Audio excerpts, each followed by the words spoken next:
imagine with me, as if you were there, witnessing what I witnessed.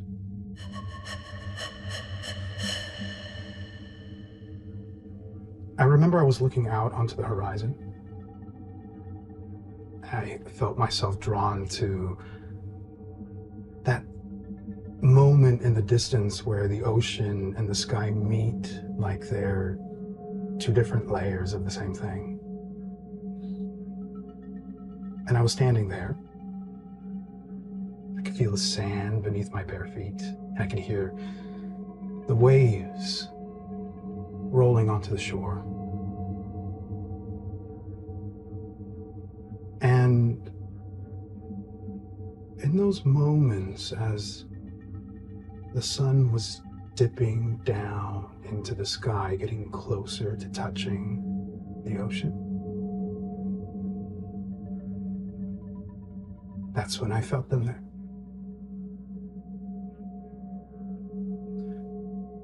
Everyone that came before us, and all of those that will come after. I can't explain it. Time wasn't totally making sense, and then all of a sudden, this downpour of rain started falling. And I could feel them watching us, as if they were waiting to see what it was that we were going to do.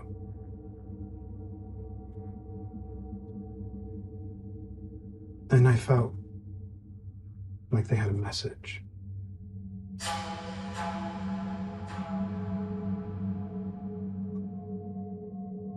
I hope that with you, maybe we can make sense of this together.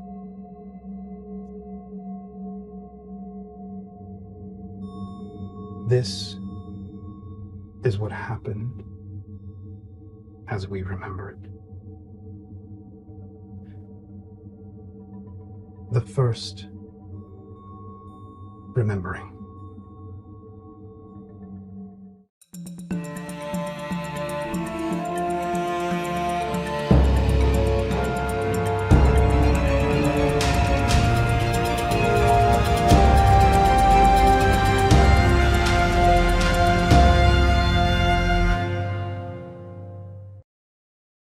What I'm about to describe is happening to each of you separately, but at the same time.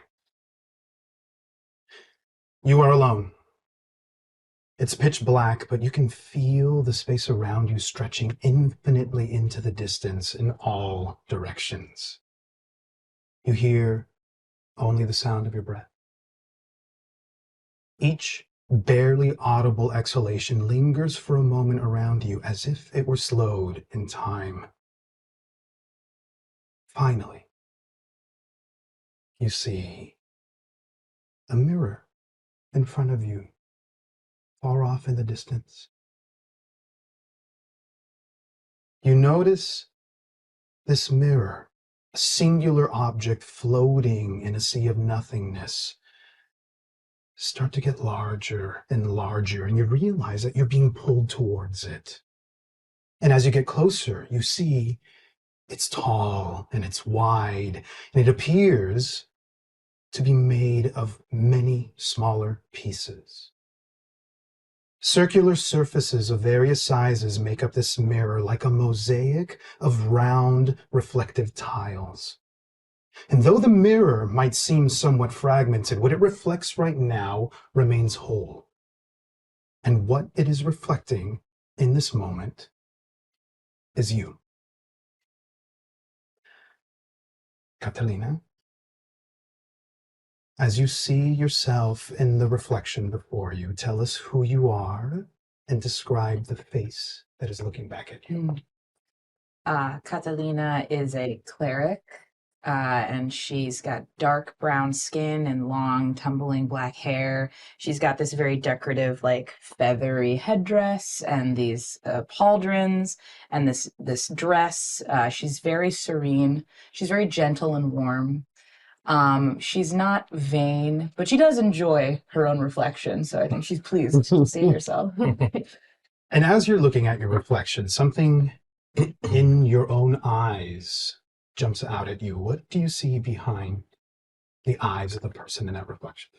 She sees, or I see, this little twinge of fear, this light of certainty that for a moment flickers into something else, and then back again. And you see that. You see the detail of the frame of this mirror. These vines that twist around themselves and each other, framing the outline of this piece of glass. Koja. As you see yourself in the reflection before you, tell us who you are and describe the face that is looking back at you.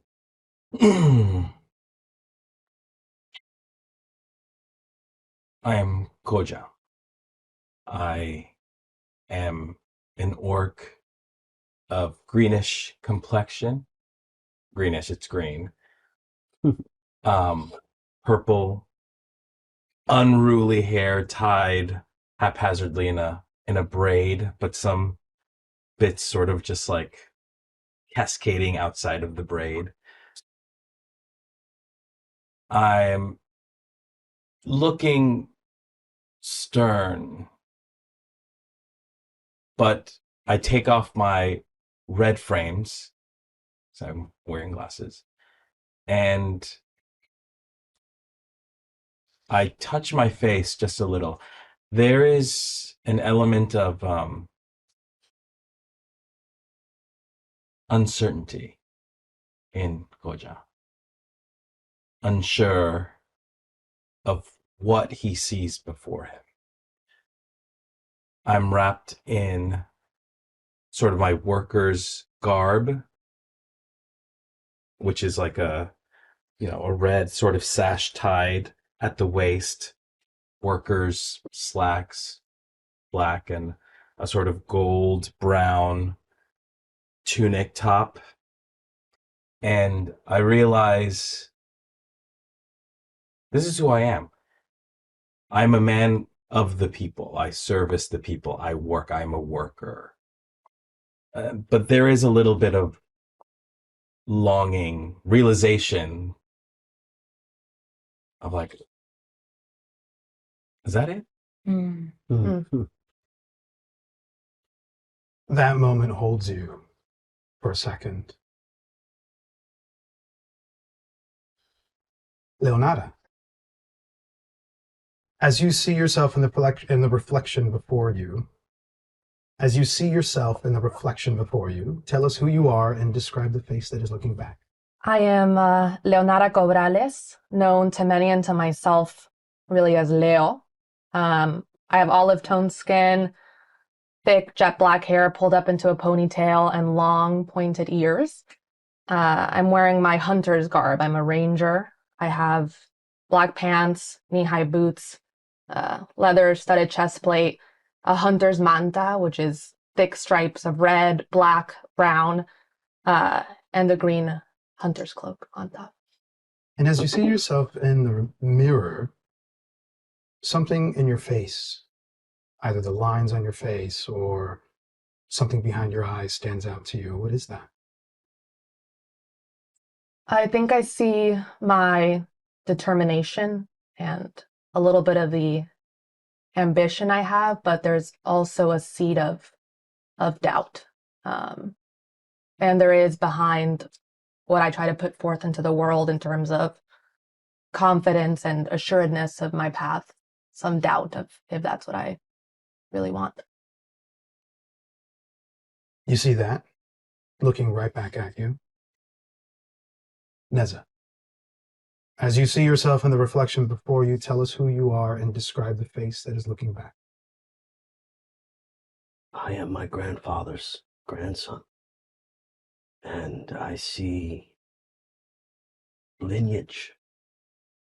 I look I have an olive tone to my skin and amber eyes and wild black hair that isn't anything that I worry about.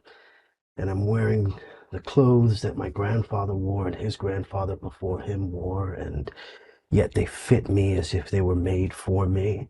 And it's a gray tunic. It's the clothes of my work with faint gold lining, and a tattered but warm, sacred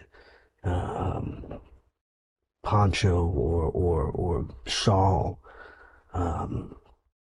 And my eyes are wide and searching and manic, and I'm looking for my grandfather. I'm looking for anything about my face and my beard and my eyes that remind me of him. I want to see him again in this mirror, and for just a moment, I do. I look like him, and then the light in my mind flashes, and he's gone, and I'm alone.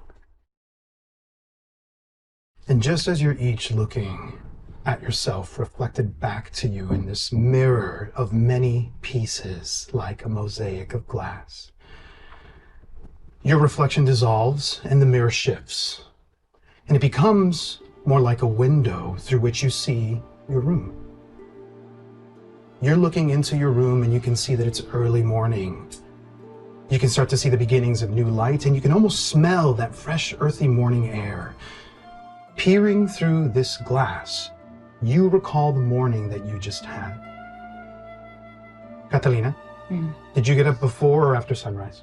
Oh, before sunrise. You remember getting ready. What were you wearing on this particular morning? I was wearing my, my cleric's garb, this nice white dress. I don't think I put the armor on this morning because I'm going to go and take care and attend to the citizens. Just very simple, little sandals, hair down, just a pleasant servant of the people. Last night, something kept you up late. What was it? There was this call. And it doesn't happen often. I can't even quite place what it sounds like, but it beckons me somewhere. And I do my best to ignore it because can't have that right now. I have a job to do. I have people I must care and tend to, and I don't know what that is, but it couldn't possibly be for me. A hint or an echo of that call lingers for a moment as you're watching through this window, your room in the early morning. And you remember leaving your home. As you left your home, you took one last look at something. What was it? I looked at I have like a simple desk. I don't have many possessions, but I have a little journal, a little book where I press flowers and draw different butterflies that I see, and I just sort of just glanced at it as I left for the day. And you feel yourself leaving, almost as if you watched yourself do it from this space. Goja, did you get up before or after sunrise? Before. You remember getting ready. What were you wearing this morning? I wear the same clothes I wear every single day. I don't have time for outfits. There's one outfit I wear, and it's the most comfortable to do tasks provided to me by the town, by Alma. Shortly after waking up, something that happened recently came to mind. What was it? Mateo, my brother. Thinking about him woke me up. And it was the thought of him still being in the house in which I live. He's recently passed away, and coming down,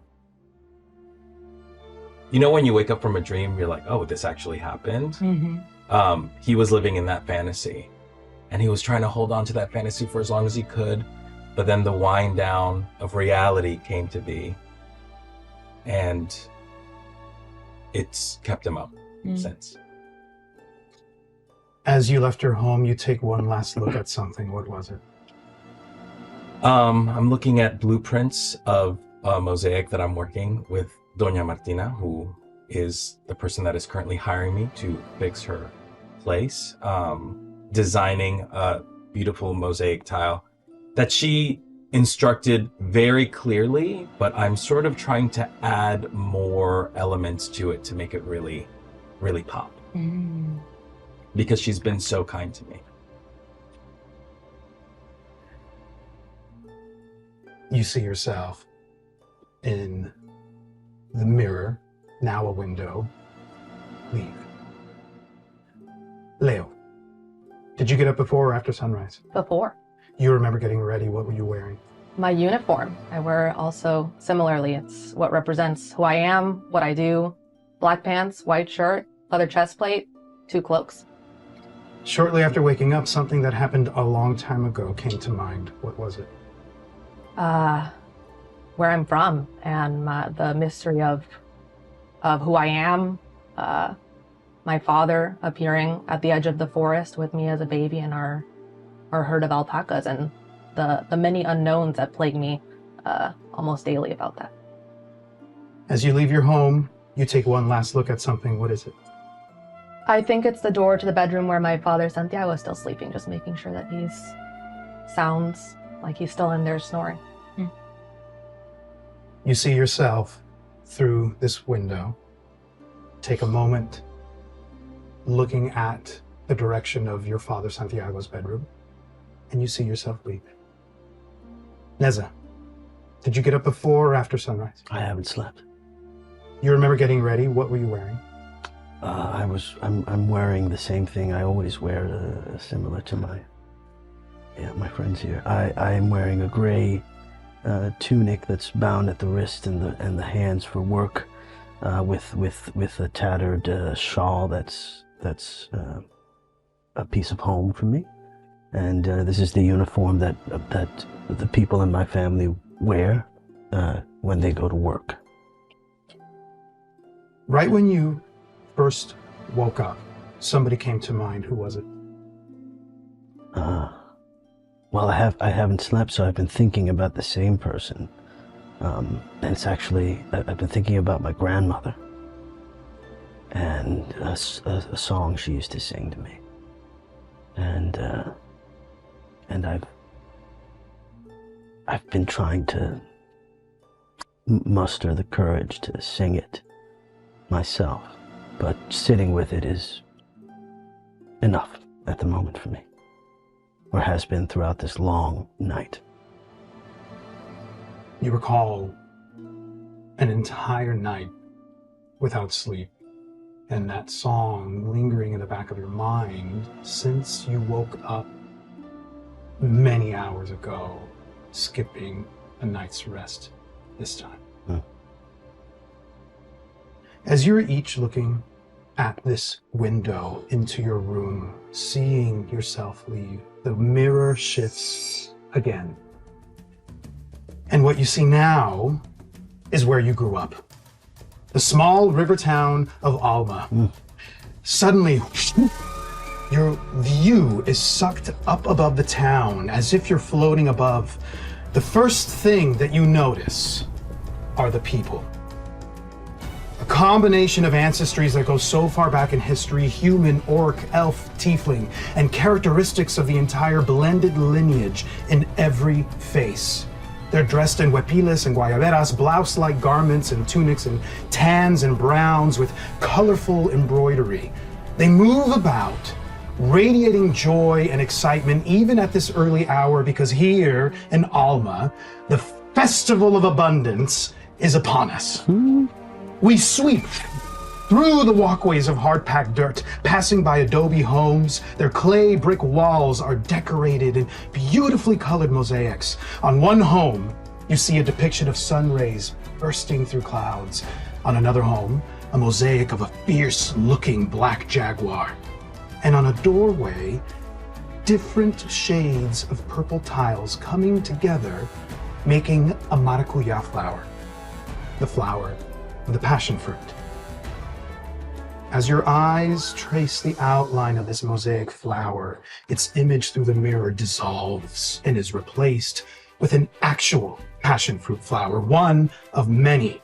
As you can now see, well-maintained fruit trees and vines everywhere you look. Maracuya, lulo, guava, guanabana. And for a moment, you recall the sweet smell of their flowers dancing around your nose and nostrils until your view is pulled upwards, passing through coconut trees and plantain trees and crops of coffee plants. And now you are finally high above. You pause, and you see in the distance to the northeast the lake known as the Gift. A sleepy axolotl about 5 feet long rests floating on his back at the lake's edge, easily able to breathe the air above water. Underneath the water's surface swim the giant arapaima fish, 500 pounds with scales of pure metal that glisten in different silvers and golds. The male arapaima are approaching the end of their time, caring for the fry that spawned here earlier this season. From the Gift flow the two rivers that wrap around Alma. El Rio Rojo, or the Red River, to the west, and El Rio Cristal, or the Crystal River, to the east. And beyond the Gift, in the distance, is an enormous mountain range. A cloud forest of mist rolls off the mountains and over the valley below, lightly blanketing Alma in this beautiful, silvery gray sky. Your view flies back down towards the center of Alma, and you land at the festival square. The walkways that lead here gradually transition from hard-packed dirt to a pavement of clay bricks, and all along the pavement, you see installations of sand art. A woman stands above one such installation, waving her hands back and forth, and wisps of incandescent magical energy swirl around her fingers as she molds earth to shape the sand into what looks like bursting, brilliant stars. You feel your gaze pulled further, and it lands on the fountain statue at the center of the festival square. The stone statue is of a woman. She's wearing a robe of feathers and a plate of armor across her torso. Behind her is a giant crescent moon. In her left hand is a shield. Her right hand extends slightly upwards with the palm up. In her face, there's something about her face that draws you in. Roll for me an investigation check. Our first roll.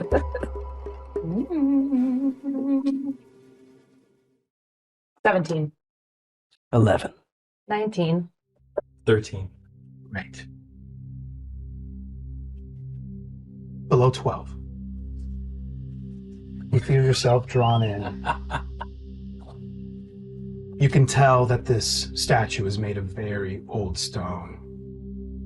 You see that there's something behind the expression on her face, but you can't quite gather what it is. It appears as if she's looking right at you. 12 to 16. You notice the left side of her face has a slightly different expression than the right. There's a kind of frozen fear on the left. And on the right, a emboldened determination. You think you see that for a moment, clearly and distinctly different. And then the expression is neutral again. Above a 16, you see everything that's been described so far. And in addition to that, you notice her mouth. You almost see it start to move as if she's trying to speak. All of you notice the pulse, a hint of silvery energy wrap itself around the statue, and then it gathers around the shield that she has at her left. And in an instant, a flood of white light blinds you. It fades as quickly as it came, and you are now in Alma. You realize that you were just lost in a kind of daydream, recalling the morning that you had in this kind of dream that you must have had at some point last night or maybe the night before, where you felt yourself floating in this infinite darkness, looking at yourself in this very strange mirror, but you just snapped back out of that daydream. And you find yourself back in reality. It is the present. You are awake. It is mid-morning. And you can already hear a bustling and an excitement and all kinds of activity in the town, because at this time of the year in Alma, as you know, the end of the wet season, this buoyant anticipation that is in the air because the people are awaiting the start of the Festival of Abundance, and there's joy radiating all over town. Music can be heard, people laughing can be heard, even from far away outside of the edges of Alma. You can hear the valley reverberating with this kind of joy.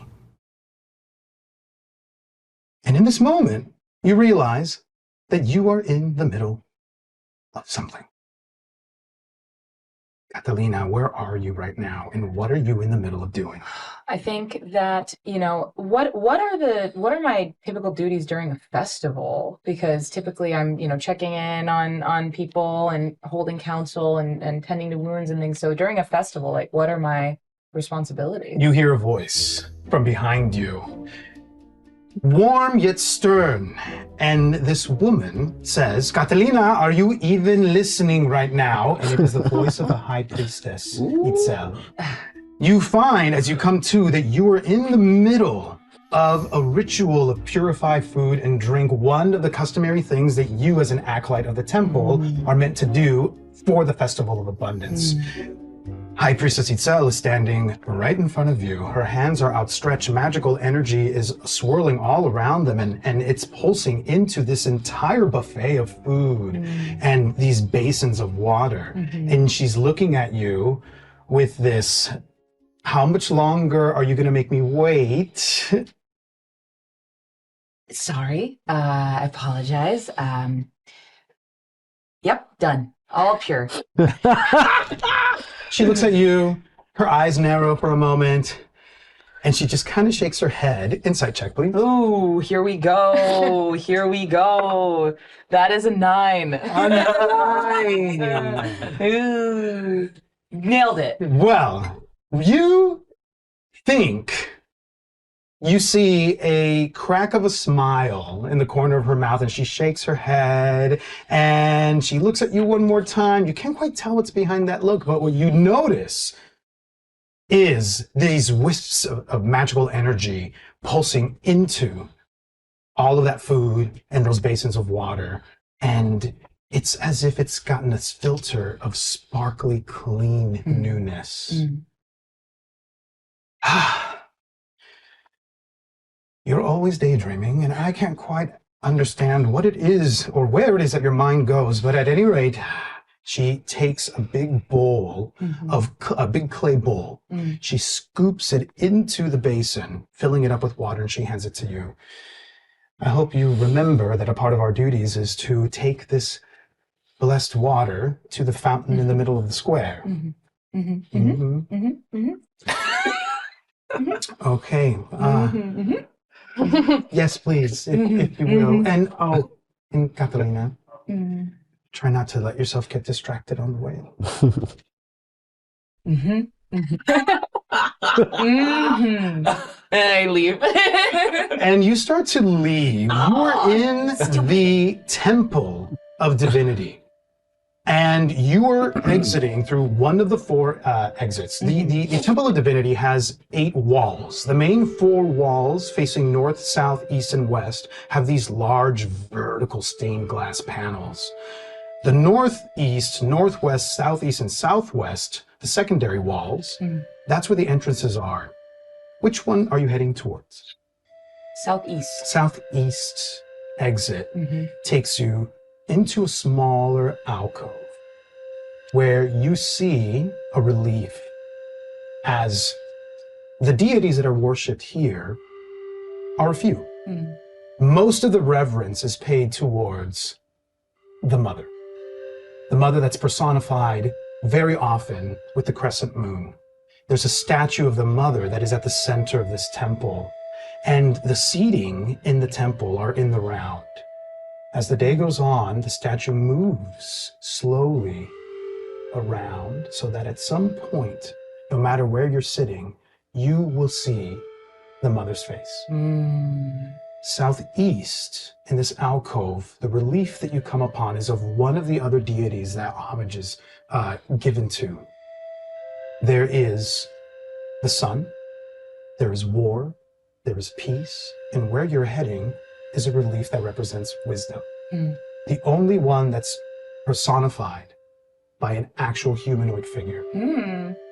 Wisdom, etched into the wall, is looking over to their left, and the left side is radiating these lines of light, whereas the right side has this smoky, kind of cloudy, obscuring energy emanating. And we know that this represents the pursuit of wisdom. That when pursuing wisdom, it's a matter of choice. Focus on and choose the light and turn away from the temptation of the dark. Ignorance. In that, you will find wisdom. So good. Yeah. Good stuff to remember. Yeah. Catalina, Yep. High Priestess is watching you take a moment in front of this relief. Did you forget to clean that this morning? Is that why you were lingering? No. I was just admiring, again, the symbolism. Time to wash, and I like reach for a rag that I carry with me, and I go through the ceremonial.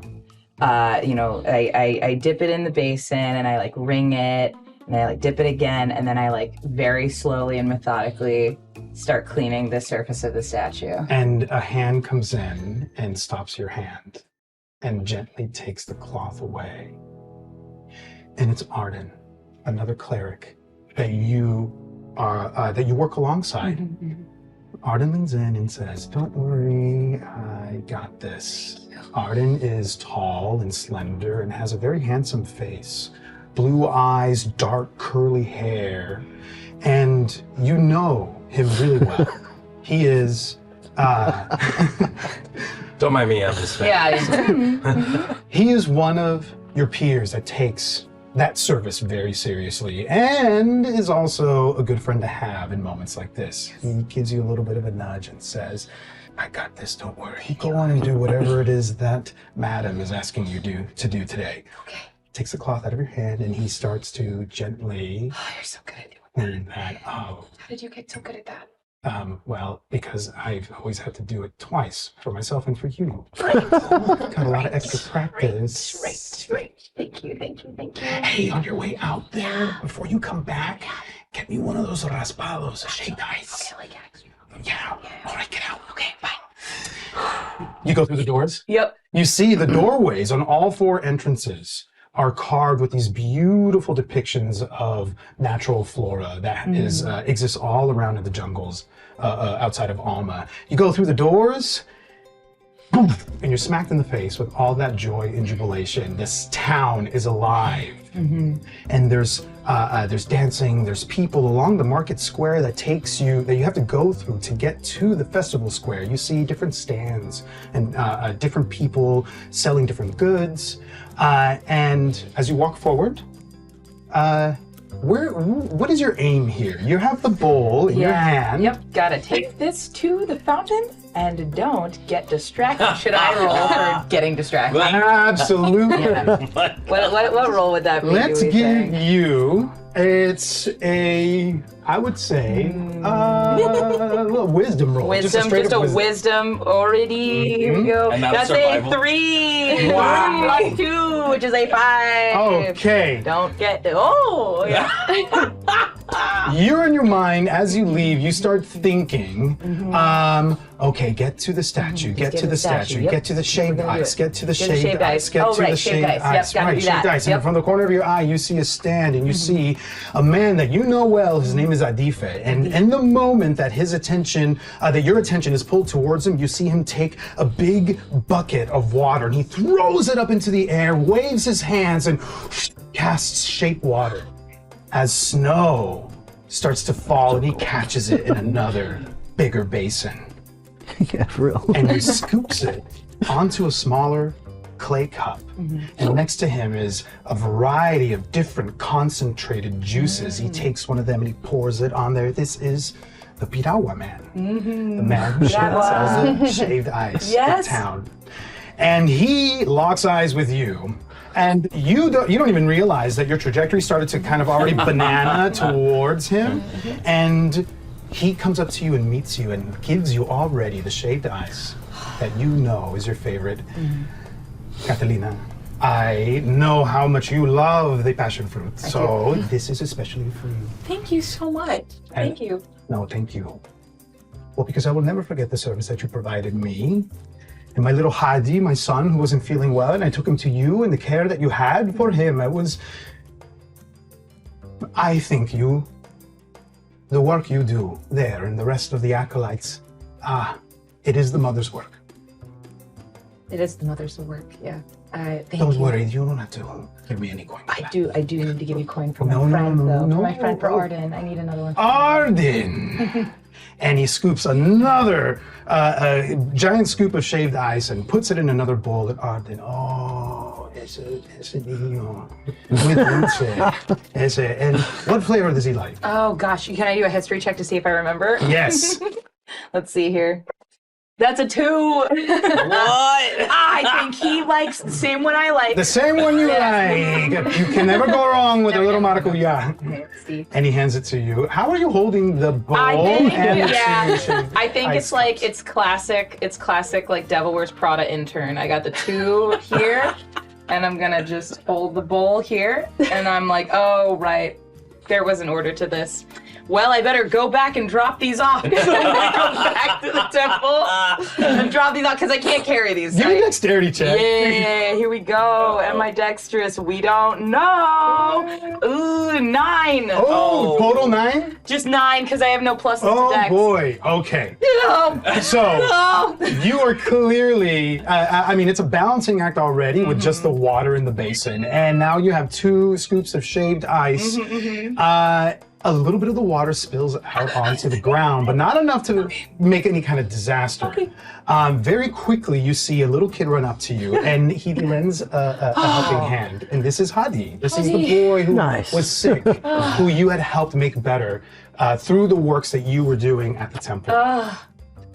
Catalina, Yes. do you need a little help, huh? Yes. Oh, Hadi, could you do me a favor? Mm-hmm. Can you take these to Arden, please? Insight check. Oh boy, here we go. I think I'm good at insight. You got this. Yeah, I am You're good at due insight. for a high number. That is a 9 again with the pluses. Adi. Oh, he's Adi's gonna. eyes go wide, and he says, "Okay." I love it. And he takes I the love him. shaved ice and starts to head towards the Okay, temple. good. Okay. Where do you go? I feel like I'm okay. Don't get distracted. Okay. You turn around. You're heading back to the festival going home. square, Can't lose any more water. All right. and from there we move. Great start to the day. Goja. Mm. You snap out of this daydream, recalling the morning that you had and this dreamlike thing that you must have experienced the night before, and you find that it is mid-morning and you're in the middle of something. Where are you, and what are you in the middle of? I am currently in front of Doña Matilda's home.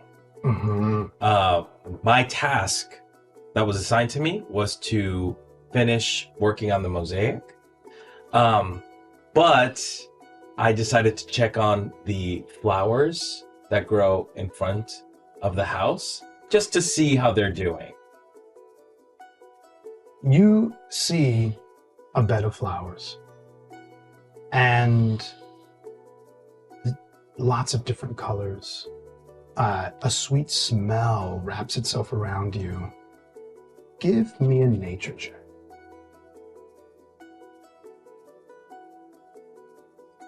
Where is a nature? Okay, that's 17. Nice. That's very good. You do a quick scan and assess the state of the flowers, and they seem to be just as vibrant as the energy in the town. Except for one. There is a vine of a passion fruit that seems to be struggling, climbing up the wall of this adobe house. It's been newly planted, and you know this because you recall a vine very much like this, newly planted and young, that you planted outside of your own home. You look at this flower, and you see the flower from your own home, the flower that your brother asked for you to plant. Did you plant this flower before or after your brother passed? I planted this flower after he passed. In memory of my brother. The flower in front of you is clearly struggling. And you recall the last time you looked at the flower that you planted in honor of your brother. Roll me a history check. Good, That's good. Not as good. Good. That's a 4. Yeah, nice. It's going around these days. You try to remember what the flower that you planted for your brother looked like the last time you saw it, but you can't. And you can't help but, as you look at this one that's struggling, you can't help but wonder how much the one that you planted for your brother might be struggling right now. When things are new, when things are young, it takes an extra amount of caution and care because so much can change in half a day. And that dawns on you as you realize that you've forgotten to look at it as closely as you are looking at this garden and this mosaic that's being built on the side of a house that's not even yours. I look at the mosaic tiles that I have scattered around, ready to be placed on the adobe walls. And I look back at the vine, sigh deeply, and realize this is what I need to focus on right now.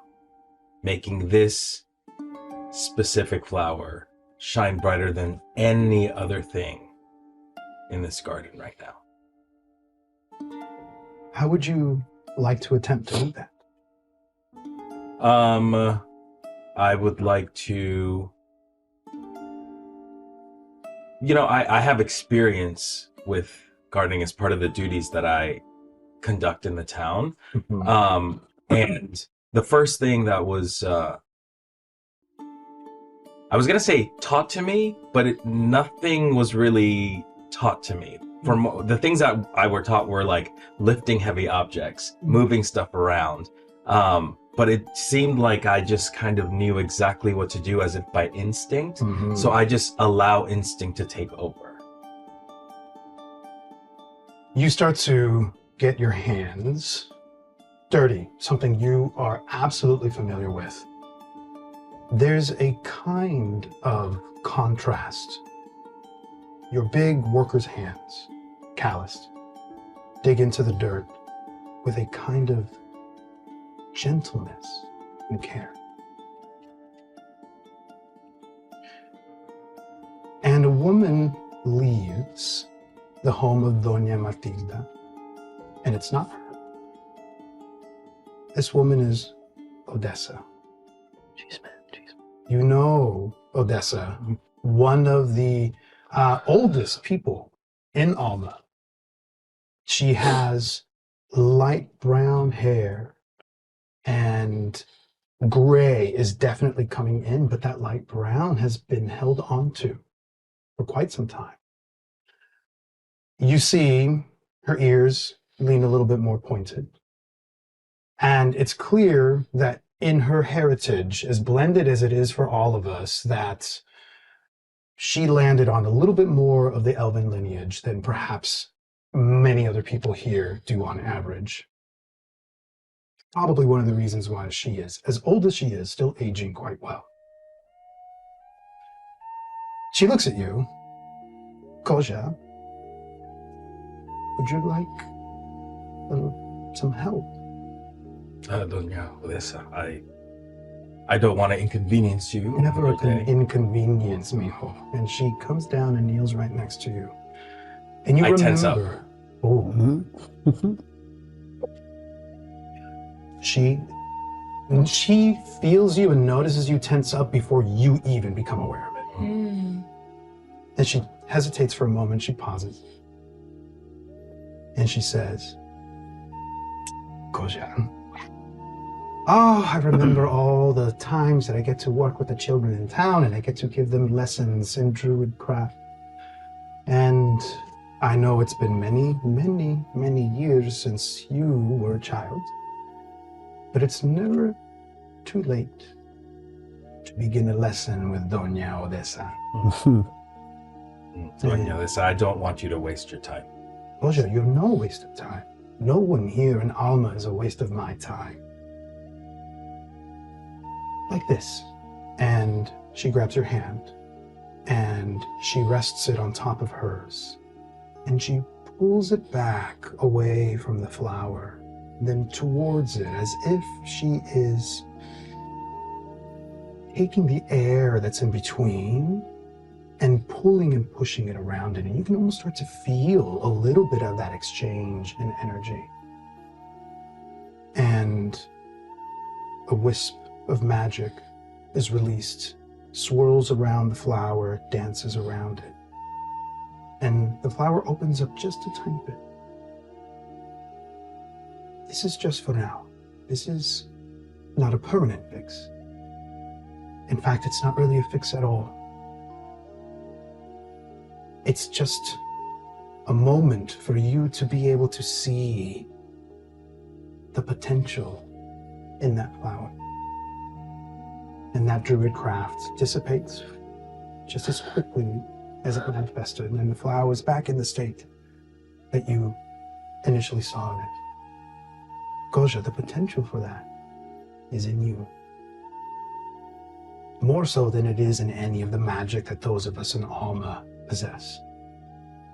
Your magic is your gentleness. Your magic is your heart. Thank you, Doña Neza. I appreciate you helping me right now, but that is more your doing than mine, really. And you created all that, right? Well, who's to say? Does it come from us or does it come through us? From somewhere else? Koja, my lessons begin shortly after sunrise every day. So if you are willing to come and maybe take advantage of some of those gifts that you have that you've been neglecting for so many years, you're welcome to come. You'll be the biggest kid there. Yeah. Gracias. Claro. She gives you a gentle tap on your shoulder and she starts to leave on her way. And you are there standing in front of this wall with the time and the flower.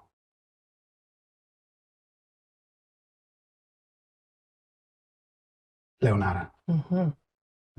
You snap out of that dream and you find that you are in the middle of doing something. Where are you and what are you doing? I think mid-morning, I would probably be on my way to or with the hunters already, with Azune in particular, trying to find where he is in town and see if there's any patrolling or help that we can offer to the town in preparation for the festival. You snap to just on the outside towards the south of Alma. The hunting grounds are the jungles that are further south beyond the city, beyond the town limits. And you snap to and you realize that you were expecting someone to join you on this hunt. The hunters are the people that range and catch game, mostly wild boar. But beyond the limits of Alma, of course, exist a number of dangers. And because of that, the hunters are well trained, and the hunters always move in pairs or in threes. You come to, you're looking at the tree line of the jungle ahead of you, and you realize that you've been waiting for Eliseo.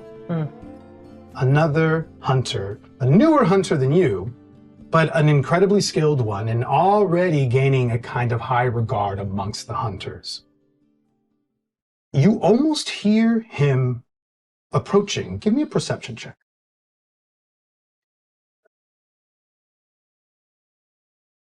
12. 12. Great. You hear like the sounds of footsteps coming from behind you. And you know Eliseo's gait. There's a kind of confidence in his steps.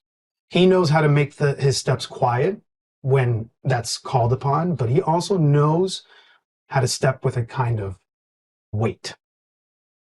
Step, step, step. And then nothing. I turn back. I see nobody there. I turn back forward. Do I hear him anymore? Or? You almost think you hear Eliseo say, "Hey, where have you been? Late as usual?" Me late? I've been here the whole time. Where are you? Is this a joke? Roll for me. A wisdom. Ooh. Just a wisdom check. Okay. Mysterious. Oh, cool. It's a natural one. Natural 1. Amazing. Our first natural. Yes. Yep. Nice. This feeling hits you, and it's almost like, I don't know, maybe it was maybe you kind of deja vu like. Maybe you had a dream with Ellie. You recall that a part of the dream that you had last night was very similar to where you find yourself right now. And it was a repeat of this encounter that you had with Eliseo, where he kind of showed you up. Do you recall that encounter? Yes. I think we had been paired up again to hunt, as we typically are recently, which is annoying. And we were chasing after a particularly big deer of some kind, and I was all set up to shoot it, and from behind me he shot it. You hate to say it. Fuck boy, That memory comes back to you, and then you shake it off, and you realize that you're just letting him get under your skin again, and he's so constantly on your mind that you're manifesting him when he's not even there. Damn. But then you do hear another voice, a different voice. Coming from the north, closer to Alma, you see Santiago, your father, rushing towards you.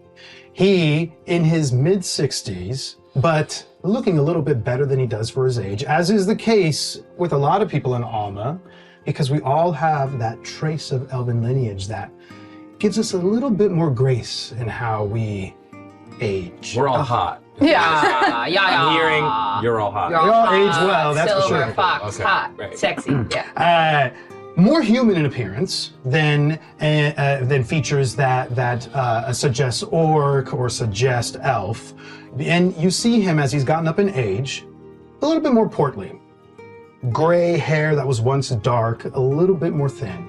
but he is running with the same kind of excitement that a young man would. And he is waving and he is calling to you and he is saying, Leo, it's happening. It's happening. You have to come. Come! I take one last look at the forest line, still thinking I feel like I felt Eliseo there, and I go and run toward them. What's happening? He doesn't even let you catch up. As soon as he sees you running towards him, he stops, takes a breath, turns around and starts running towards your ranch. And you just hear him running and his arms are up in the air, but he's facing the opposite direction. You just know that he is exclaiming thing after thing, some sort of excitement, some sort of, it's happening, it's finally, I can't believe it. I can't believe it. We have to go and be there. We have to see it. And he finally leads you to your alpaca ranch. Yeah. Oh, yes. Bird? Yeah, the bird. Yeah, babies. Oh, wow. You see, laid on some a cloth for comfort, female alpaca, the size of a hippopotamus almost. She is leaning over, breathing heavily, and there's already a baby on its way out. The first baby alpaca in over 10 years. So I wonder how long an alpaca is pregnant for. This alpaca's been pregnant for about 6-7 months. Whoa, okay. And these alpaca are different. Would you like to describe the alpaca? Yes. So they are much larger than the alpacas we're used to. And they come in sort of strange color, blacks, browns, purples, green. And then they have these large, beautiful antlers from which fall and cascade rainforest type colorful flowers that then sprout across their wool as well. Gorgeous. Ooh, wow. This female alpaca turns her head up as soon as she sees you. She recognizes you, like animals that you spend a lot of time with. She knows you're coming before she even sees you. And her eyes are wide and they're glossy and she's breathing very heavily. And Santiago, your father, falls at her side and he rests his hands on her belly and is rubbing her gently, trying to calm her. It's okay, Mama, it's okay. You're doing a wonderful job. You're doing a wonderful job. Mija, I don't know what to do. I think she needs help.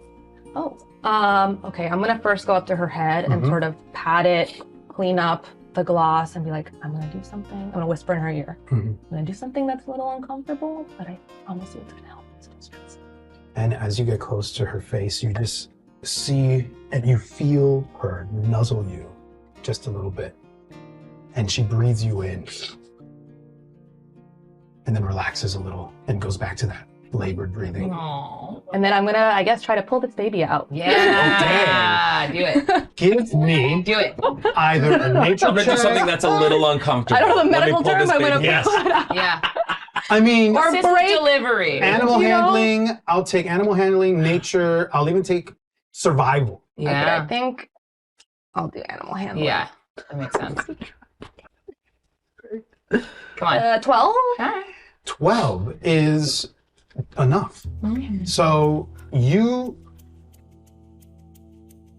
know your animals really well, and you know they trust you. That's not in question. She relaxed immediately with your presence.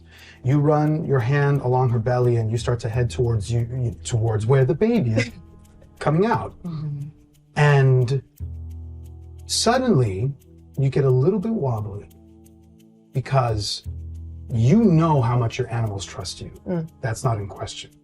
The question is how much you trust yourself. You hesitate for a moment and your father is right there. And he leans in, puts his hand on your shoulder, and he says, Mija, you know exactly what to do. And I'm here to help you. I'm gonna say, yep. Okay. Your father has this kind of oil that he rubs on your hands and up your arms. And he does that the same for himself. And the baby is starting to move through. It's like crowning for sure. And there's just no other way to describe it. Properly, lubricated, you reach in and grab a hold of the baby's body and gently start to help pull the baby alpaca through. Halfway out, already the baby lets out its first cry. And you can already see tiny nubs where the antlers are going to be sprouting from. I'm in love. Me And too. I know. tiny flowers already sprouting along its mane. A kind of flower that is different from any of the other flowers along the alpacas that you already have. Oh. The baby comes out, and the mother turns around and she starts cleaning him immediately. Instinct kicks in. And very quickly, it seems like only moments have passed, but it could have been 30 minutes, it could have been 15 minutes, it could have been 30 seconds. The alpaca rolls over and starts to make his way up to standing. Shakes off some of that birth goo. Yeah. And that is a clinical term. Yeah, That is what they is call it in the absolutely, room, yeah. Birth goo, yeah. It is in the appendix of the Yeah. adventure. The show Birth goo. notes, the show notes. Exactly. And as that gets shaken off, you see more closely the flowers that are already starting to make up the mane of this alpaca. They're tiny, delicate foam flowers. Very much like the flowers that appear along the bark of a tree on top of a hill just outside of Alma, the hill known as La Lomita. They're some of the most delicate flowers around Alma. Santiago leans in and he says, well, why don't you name him? Oh, yeah. I think he looks like a Nico. Nico. Nico. And Santiago goes down on one knee and he puts his hand gently on Nico's face and rubs him ever so softly. His smile is beaming. His eyes are wide. Nico. just like a Nico. Oh. And then he turns and he looks at you. Pride all over his face. More and more and more you remind me of your mother. Sort of look away a little bit at that. And immediately change the subject and ask, have you ever seen them with these flowers before? This is new, right? He holds you, looking at you for a moment. Whoa. And you see his face, kind of confusion on his face a little bit. And he pulls back and looks back at the alpaca, runs his hands across the mane and these foam flowers.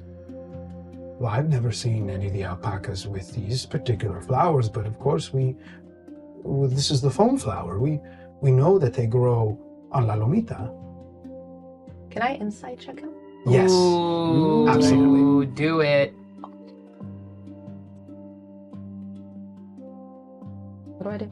Insight plus. Insight plus? Oh, Yeah. 16? Nice. You know your animals really, really well. And a couple things hit you. That somehow along this trajectory, the time that you've had here with your father and with these animals, as you've gotten to know the animals really well, you've realized that you might know them better than you know your own father. But in this moment, you see him crystal clear. You saw him notice what he believed might have been hesitation or embarrassment in your response to him telling you how much like your mother you are. And it hurt a little. And now he's covering it and he's redirecting that conversation right back to what he knows matters to you, the animals. I'm gonna notice that and just say, yeah, they're so beautiful. And I mean, it was just unexpected. That's all. And I sort of put like a hand on his arm and rub and smile back. You can feel his body soften a little bit, and he gets up. He's still on one knee, and he gets up and he struggles a little bit, perhaps one of the only signs that demonstrate his age. And I'm clocking any sign of that in him recently. Noted. And he gets up and he looks at you, and you see a softening in his eyes. And he says one more time, even in that, you remind me of your mother. And he turns around and starts to walk towards the house. Will you be coming in, or were you going to go out on some kind of a hunt even today, on the brink of the Festival of Abundance? You're going to go out into the jungle. Yeah, and I'm still confused by that moment. So I say, no, I guess I thought I saw something. I'll go in with you. Let's make a pot of coffee before we head into town. That would be perfect. And he heads into the house. From there, we go to Neza. You snap out of that daydream and back into reality. It's mid-morning. You are in the middle of doing something. Where are you, and what is it that you're doing? I'm staring at a candle wick. I strip it off. I can see on the walls of the cenote the ripple from the body of water in front of me, the light dancing on all of the walls here, and that light catching the bodies that are stacked, nearly 1,000 of them. And I look to my left and my right, and there are nearly 1,000 lit candles. And I just finished doing that, lighting each of these candles, but the one I'm holding is not lit. And I look from the candle to the body of water, and there's a body floating wrapped in linens. And I remember what I'm doing here. And I light the candle. It smells like him. It smells like coffee and dirt and the river. And I place the candle in an open sort of container for 4 candles that we have here, and I place it down. And I do the thing that I've been dreading. And I walk from this wooden pallet a few steps into this body of water towards my grandfather's body. And as you do, you still hear, even from the cenote, further out towards the south of Alma, you can still hear, way in the distance, the jubilation, the joy that reverberates among the people in Alma. Alma is warm, except down here in the cenote, for some reason, it feels a bit colder. The cenote, a natural pit made when a layer of earth collapses, making an opening in the ground that reveals a cavern with groundwater below. Alma's is large, the cenote just south of the town, 250 feet in diameter and 70 feet down. And on the bottom, covering most of the area below, is this crystal clear pool. There's patches of solid dry ground along the walls. And what is of particular note in this cenote is that this is the place that the people of Alma lay their dead to rest. You know this well, because you're the one that does that for them. All along the walls of the cenote are graves, where the people, when buried, are set into the walls, standing up. And now you find yourself here, alone. You can feel that cold air that's uncharacteristic of the valley that Alma is in. Why didn't we ever talk about this? It's so cold down here.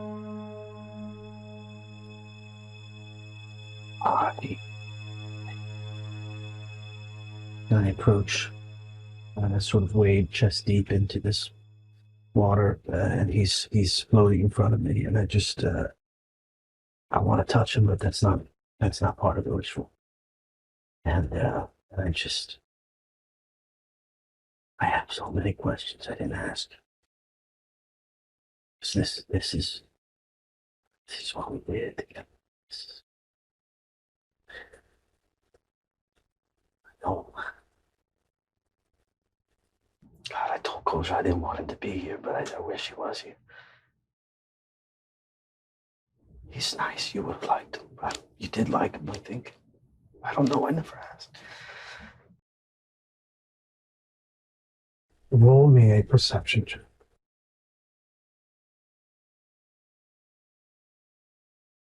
It's a 19 on the die. Oh. And a 19.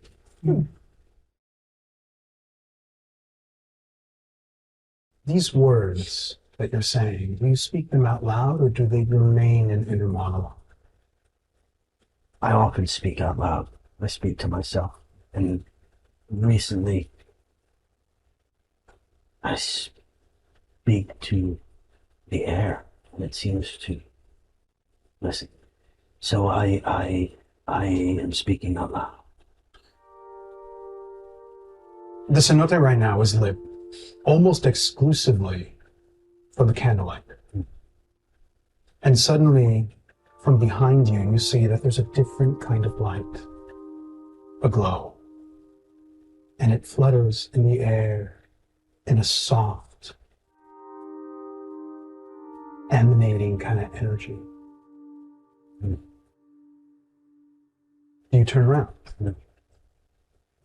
You can tell that the source of the light is moving because the shadows that it casts and the way the light emanates around you changes until it finally flies above you and into view and turns around, and before you, in midair, you see a rather large monarch butterfly. The monarch butterflies around Alma have a wingspan about a foot long, and their wings emanate a glow. And this butterfly is floating right in front of you, wings hovering gently and radiating this beautiful glow of orange and yellow and soft red. I lean in closer to my grandfather. I don't have much time. Do you remember what Grandma used to sing, Abuelita? And I look at the butterfly. Dreaming you are still alive. Your smile in the waning sun. Maybe I will oversleep my alarm. Shivering in a pile of leaves, the rivers call to me.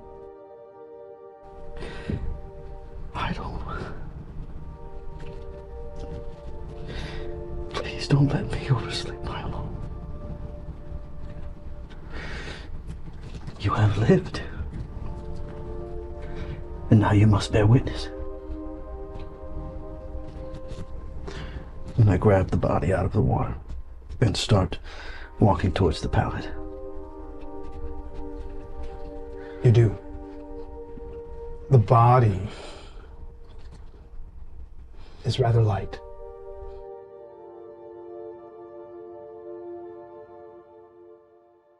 Usually this is a two-person job. And you've managed to, with a little extra time, starting a little earlier than usual, you managed to get this job done alone.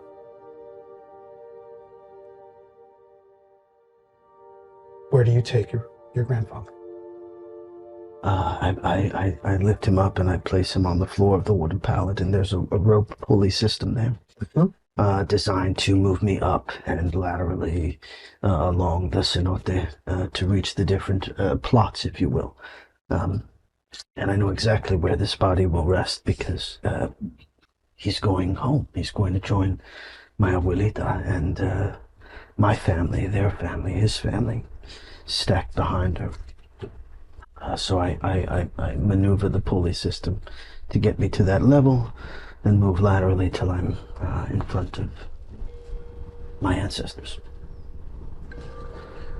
And as you do, and you place him where is meant to be his final rest, you notice the butterfly has left. And then you hear a very soft melody, a flute, ever so gently, playing a melody very much like what you just sang. And it's coming from someone that is sitting on top of the cenote, towards the edge.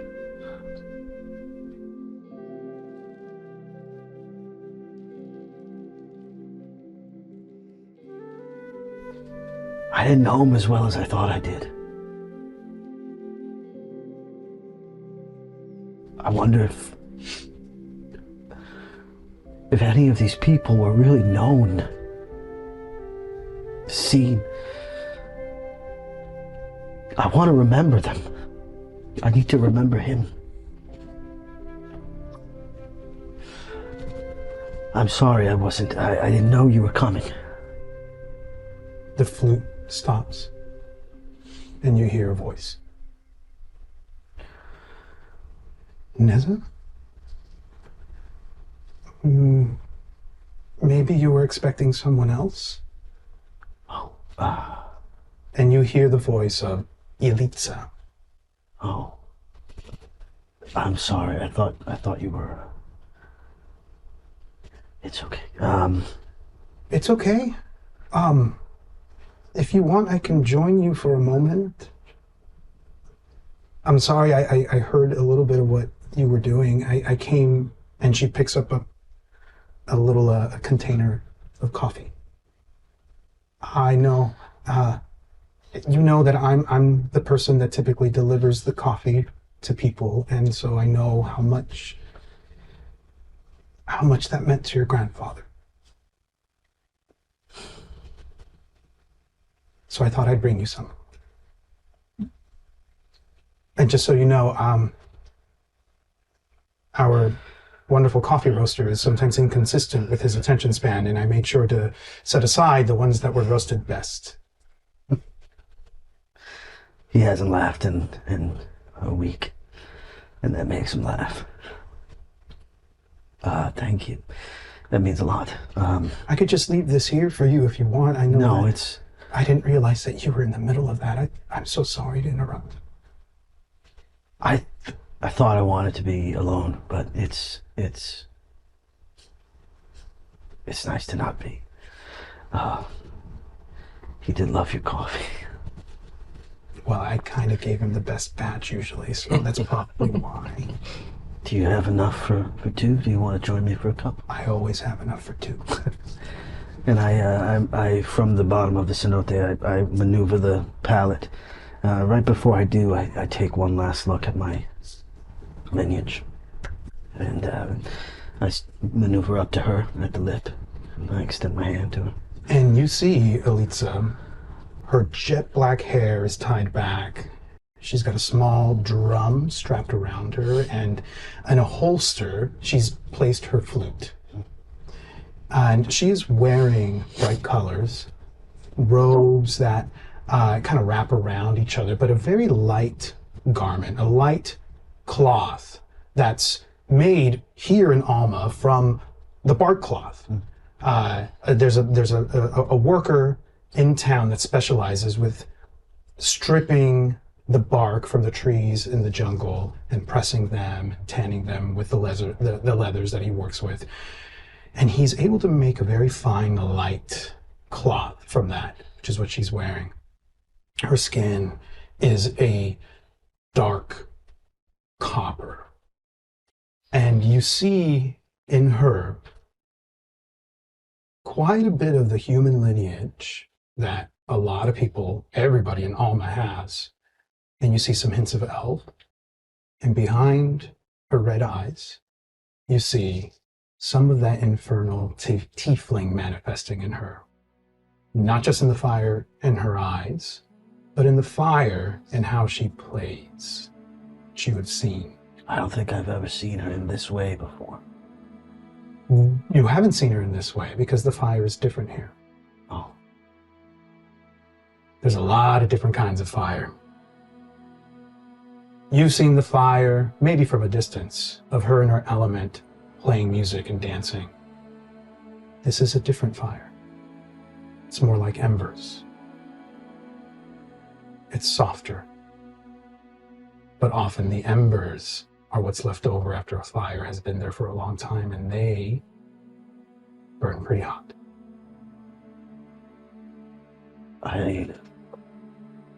I extend my hand, and when she takes my hand, Which she does.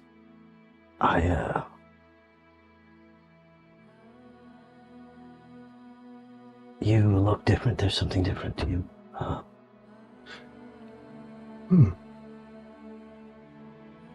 I don't really know what to say to that, but I hope it's a good different. Yeah, you're beautiful. I didn't mean to say that. I'm sorry, what'd you say? I didn't hear that. We should go. And I just start lowering this down into the single. And she, as you lower this down, you can see her taking all this in. And it's clear that she, like a lot of other people in Alma, don't quite make their way here. And she says, I forget how big this place is.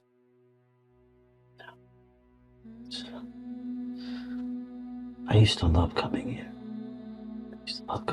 With my grandfather every day. This place is a home. It's a home for me, for them. They listen. They do? They do. Do they ever respond? And I freeze because recently I think they have been, but it's not anything I've ever talked to about anyone. I sort of have alluded this to my new friend Goja, but I don't. In their own way, yeah. They bear witness, like we say, and they offer guidance if you're attuned. She takes a deep breath. She kind of takes her clothes and wraps them around. Oh, I'm sorry. And I take my shawl off, and it's warm but a little itchy. But here. She takes it and lets you wrap that around her, and she can feel the warmth already on this because it's got the warmth of your body still on it. Yeah. I'm a little self-conscious because I'm bare-armed and ripped. Pretty sinewy. Sandalwood. But I'm self-conscious because this is a vulnerability. With that, give me an insight check, but because of your self-consciousness, at disadvantage. Okay. Okay. So that is a 18 plus 2 is a 20, but at disadvantage. That's a natural one. Are you serious? Well, that's what it do. That's what it do. Here's what happens.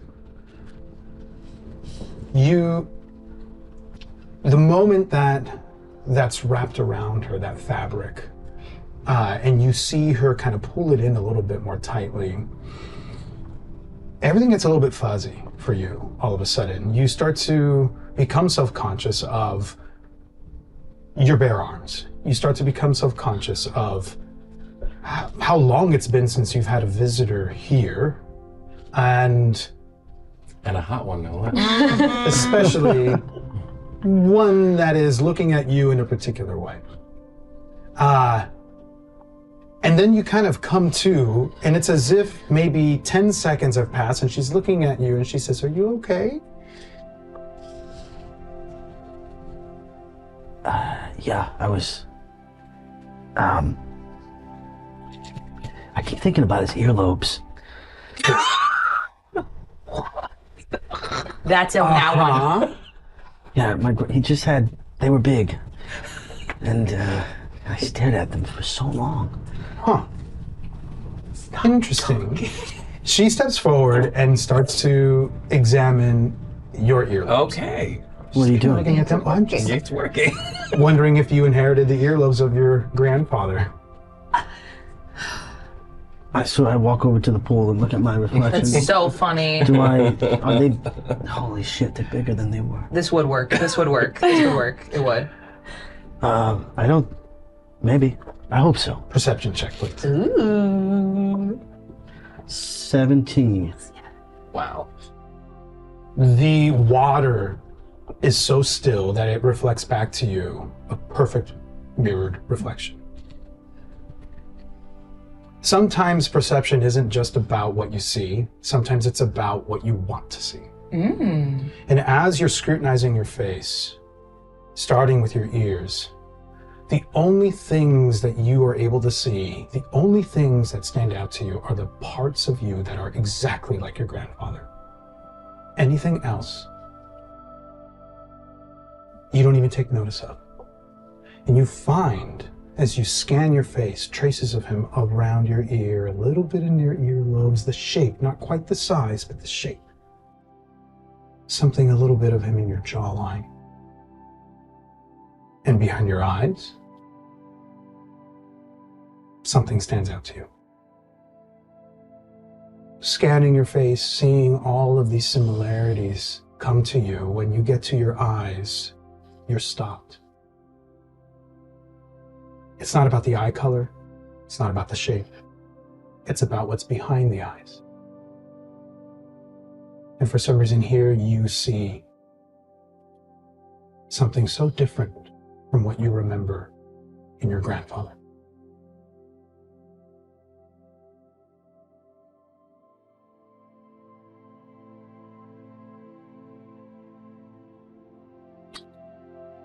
He was kind. Truly kind, because he knew no other way. And there's anger in my eyes. And as you hold there for a moment, you hear the sound of a cup of coffee getting poured. The smell of the coffee emanates. And sitting down right next to you at the edge of that pool of water is Elitza, handing you a cup. Thank you. I don't think I've eaten or drank anything in a few It days. doesn't look like you've slept either. Maybe coffee is not the best thing for you right now. It's okay. I haven't slept in a while, but I didn't sleep much before he passed anyway. Well, if I may, I would like to offer a toast. Sure. I'm not really good at this stuff, but I'm going to try anyway. Yeah. And she looks around at the graves along the walls of the cenote. And then her eyes stop one particular spot. And she raises her cup. And she says, Hola, mami. I'm sorry I haven't come to see you very often, but I now see that you've been well taken care of. So, here's to you, and here's to you. My friend Neza. Friend, my friend.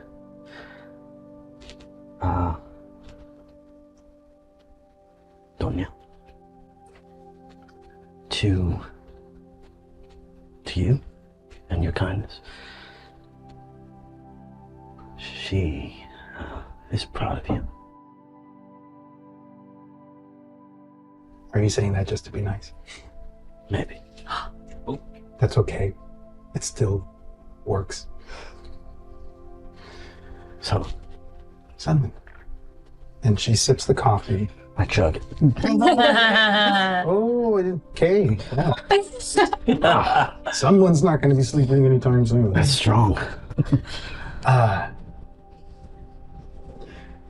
we stayed there, in the quiet of the cenote. In the distance you hear the joy, but now it feels even further away, but it's still absolutely there.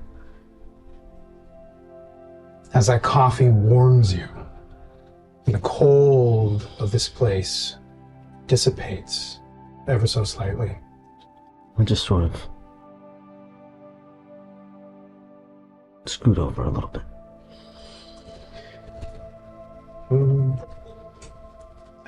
The person next to you is utterly aware of exactly what you're doing.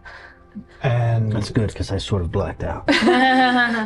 and she scoots a little bit closer to you too. Oh my god. I feel like I'm intruding. And you can hear, in the quiet of the cenote, two things. The sound of her breath and the sound of yours. I noticed that when I become aware of it, it's because we're breathing at the same time. And I catch my breath and try not to breathe.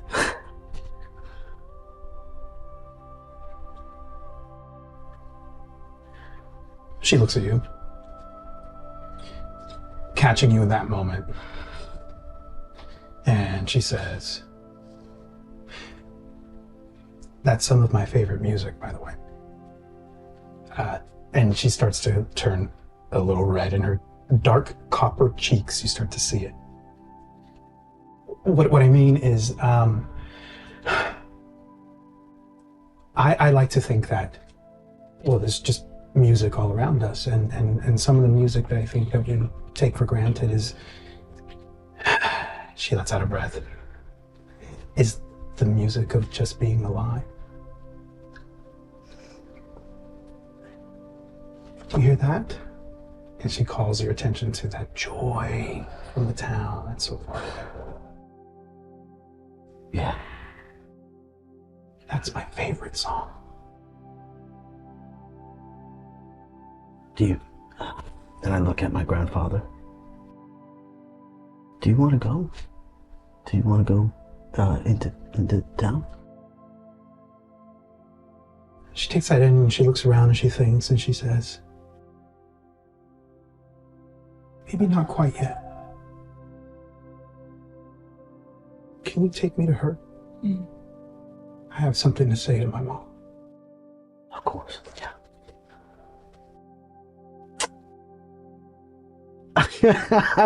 I'm super self-conscious of what I'm doing here, but I start pulling the ropes and taking her and try, because it's rickety. It's a little rickety, but I don't want it to be rickety for her. I want it to be smooth, which means I have to work harder at it. And it's straining, and I haven't slept. You just shotgunned a whole mug. Yeah, you did.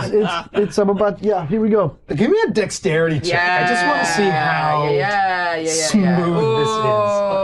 Not, Come on. You got this. You You got got this. this. You got Yeah, do it. 6:30. You got this. You got this. You got this.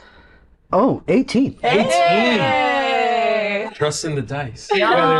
Whether it is the coffee or whether it is a different kind of focus because you have someone here with you, whether it is noticing that someone else here longs to speak to and connect to one of theirs that have passed, whatever it might be, maybe it all comes together and you sail along the walls smoothly, almost like as if you're floating.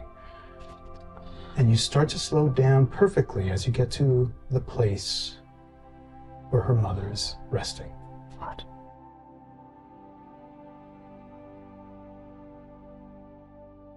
And the sounds of joy out into the town pull you ever so slightly. As we go from there back to the alpaca ranch. Santiago's there cleaning the baby Nico, who's already has already kind of nuzzled up against his mother, has already started taking milk, and you see hope on your father's face. He turns to you and he says, Mija, this is a good omen. These alpaca are special. I think they're magic. And I think that they were meant to find their way to you. Well, you played some part in that, right? Well, I suppose I did, because I am the one that met your mother, and these came from her people, but I think it's a lot more about you than it is about me.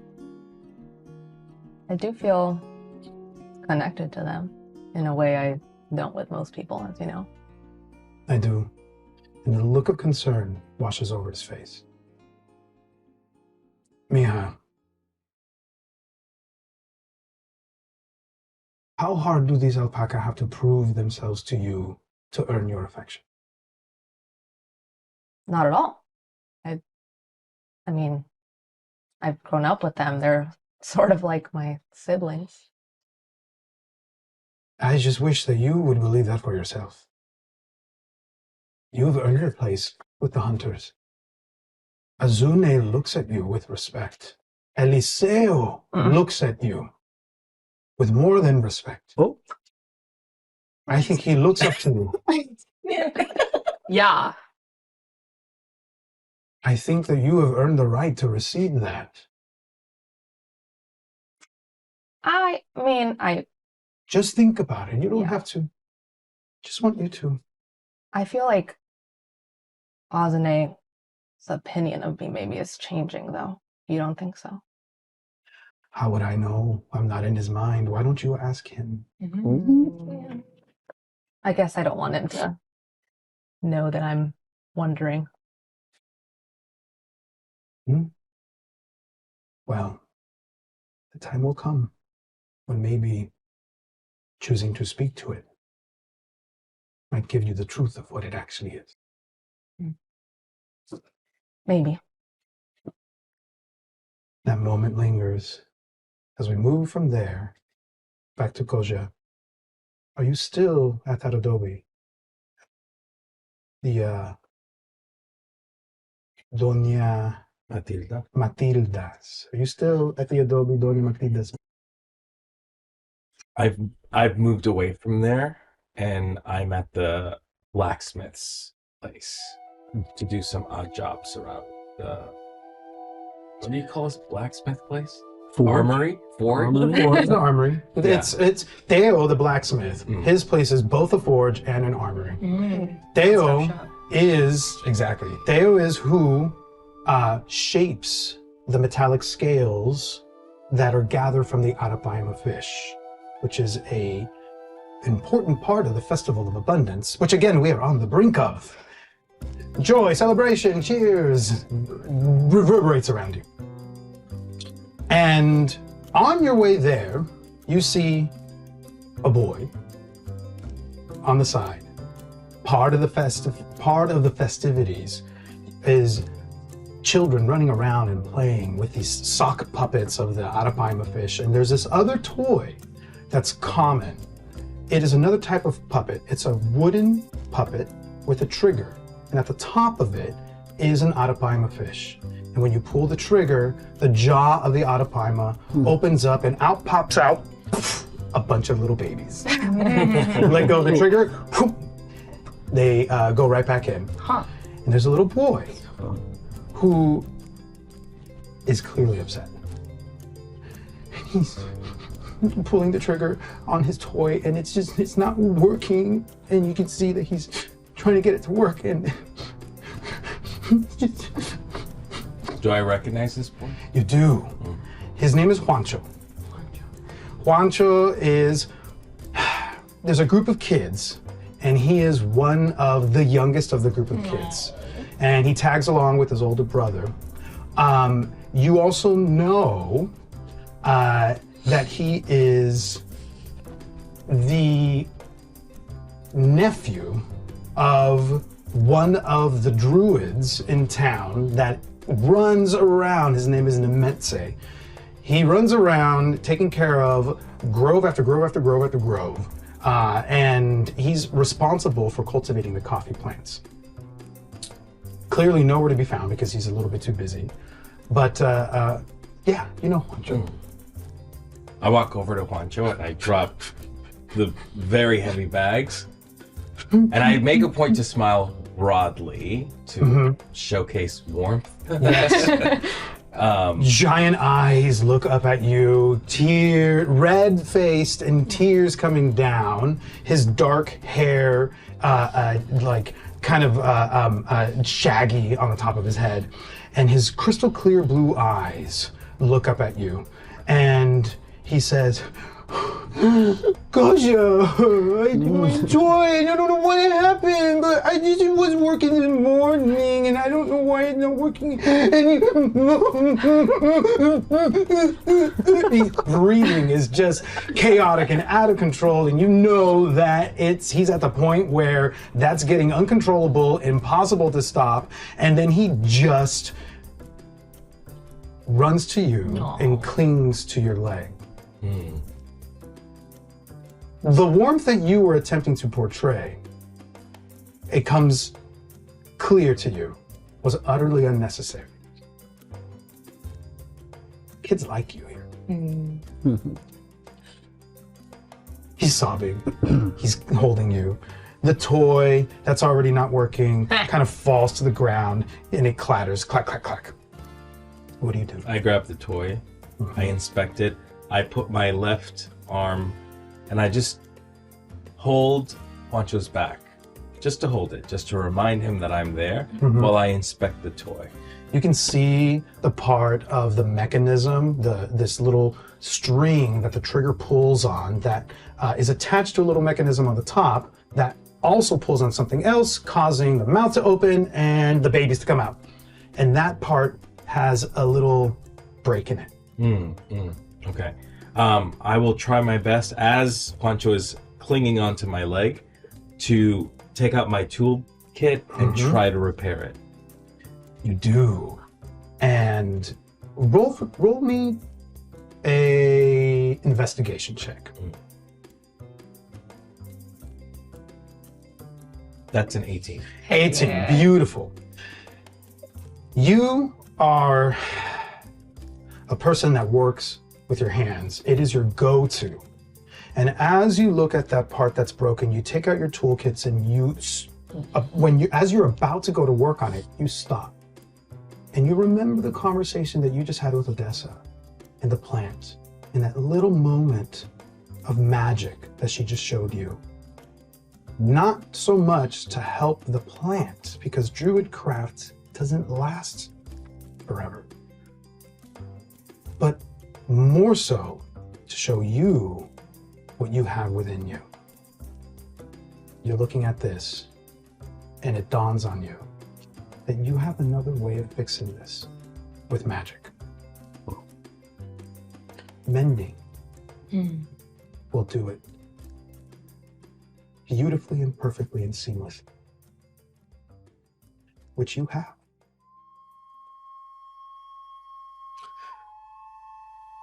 I hesitate. I look at Pancho. Pancho's not looking at me. No, he's like just clinging to your leg, and he started to calm. He pulls away, and he's kind of like, rubbing his eyes, but he calmed with the way that you gently touch the in between the shoulder blade. I look at the toy, and instinctively, the arm that was holding his back moves up to try to conjure what seems like Doña Alessa was trying to teach me. Mm-hmm. And I decide not to do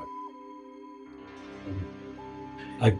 I push through that instinct, that sort of like impulse to fix through magic. Yes. After realizing that information, I literally tell myself in my mind, no. And I continue working with it using a toolkit. Mm-hmm. You feel like a pulse of that magical energy, and then you feel the stop that you put on it as if it got smothered within you. Roll for me a sleight of hand.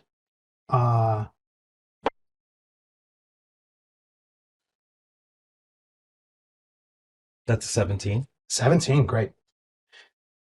Your hands do what they know to do.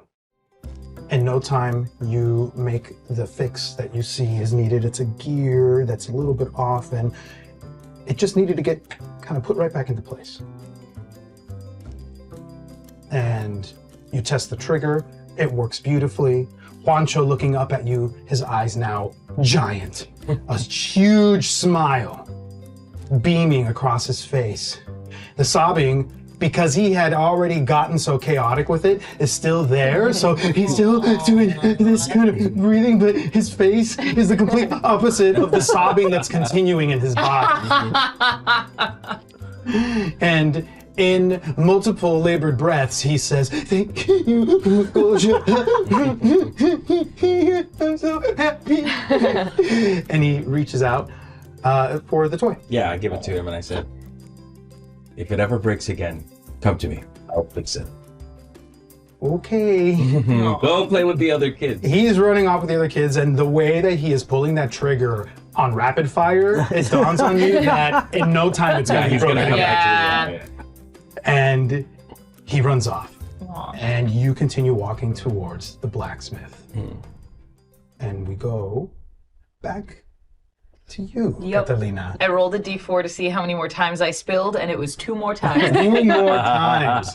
I think the first time, give me either a performance or a deception check. You got it. Let's see here. What's she got going on? Performance or deception, you said? She not good at either of those. I'm not surprised. I'll do performance, yeah. 11 plus 2, so 13. 13, that's actually not bad. The first time you spill, you look around and it's clear to you, nobody noticed. Okay. But then as you're moving closer to the fountain in the festival square, A lot of people. Here we go. you're one-track mind, until what pulls your attention a little bit? You recognize a dark-skinned woman who has big curly hair and amber eyes. Her name is Esperanza. And you've seen her before because something about the work that she does that's pretty captivating. And she is a sand sculptor. Is she the one who was shaping Earth at the beginning? Exactly the person that was molding Earth at the beginning. And you see her take the stars that she had shaped with the sand, and then poof, it kind of starts dancing around, and then it emulates the sunset that is identical to one of those mosaic tiles on the walls of the adobe houses. Then she shifts it again, and now it is a giant tidal wave. And that exhalation of admiration, and she stops, and she looks at you, and she says, Catalina. Esperanza. Why do they keep making you do this thing that is the most difficult thing for you to do? I think it's a lesson. I don't know what it is yet, but one day the mother works in mysterious ways. She lets go of the magic that she was conjuring, the mold earth to shape the sand, and she puts a hand on her hip and she says, you know what I don't understand? I don't understand, well, so much about what happens at that temple. But what I also don't understand mostly is what's with all of this rigor? Like, what is the lesson in this? I don't understand. Can I roll history to see if I remember, like, the thing they told me the lesson was? Yes. Okay. That is a 14. You remember actually pretty clearly Yeah. when High Priestess Itzel has tasked you with this. And you here's what you do remember, is that you seem to be the one to receive this task more than the others. And you absolutely do not recall that there was ever any description of what the lesson behind this is. You know, I think it's for us to not know, and for those who came before us to know, you know? Well, I don't know, that's for sure. And you know what else I don't know? Clerics. She kind of like scans you up and down. Nice, by the way. Thank you. Yeah. Thank you. You wear it really well. Thank you. Thank you. I needed to hear that. Speaking of what you're wearing, like the armor, the metal, your healers, you're supposed to be, what is with all of this prepare for warfare? Yeah, I don't we understand. train, we do so much combat training. And, I don't know. Well, you know what they say. What do they say? Well, I don't either. I was hoping Yeah, you're right. I will leave you be. And she then goes back to molding earth, and you see from the corner of your eye that she just molded the sand into a perfect silhouette of you, holding a bowl with a little bit of water spilling off. Okay. Screen accurate, I understand. All right. Okay. And I'm like approaching the fountain, and this is like, it's these moments where I'm like, okay, it's so simple. You just go up and you put it in the thing, and that's it. It's so simple. You can do it, and it's gonna be fine. And I want to inadvertently cast flowering. Oh, I love that. Yeah. So as I like pour the water into the thing, I think I put a hand on the base of the fountain, and these flowers start to sprout around it and in the water and like up the statue. You feel other people approaching the fountain as this happens. A lot of the kids that have been running around playing stop and move to witness this. And there's a kind of momentary silence around you as this fountain that's now got all these flowers growing all over it kind of captivates the people in the festival square. I wasn't supposed to do that. Okay. And is the water, do you still have it? Or did I poured it in, and in the ceremonial fashion. And then I noticed that I did that, and I'm like, ooh, okay. And I like start to kind of blend into the crowd. I'm like, wow, it is amazing. Two things catch your eye. You look around and observe the crowd, and a little bit in the distance, you see the High Priestess, and she's looking at you. Damn. And give me an insight check. Yeah, okie dokie.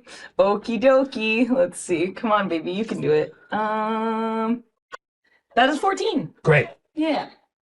Maybe a little bit of a surprise, but you see a very soft look. She's looking at you, and you can see her kind of look over at the fountain, and she looks back at you, and she smiles.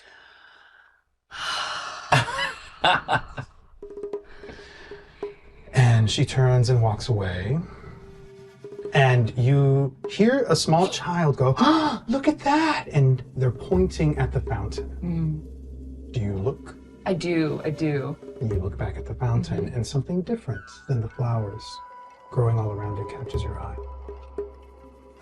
It almost looks as if the fountain, the face of this woman with the crescent moon behind her, and you notice other details that were not in this sort of dream that you had.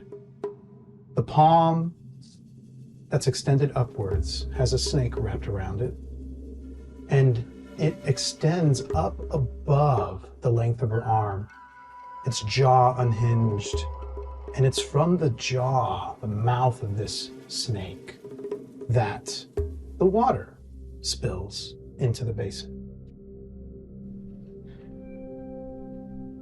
Then her face, almost as if she's looking at you. You can almost see her mouth move like you did in the dream. It holds you for a moment.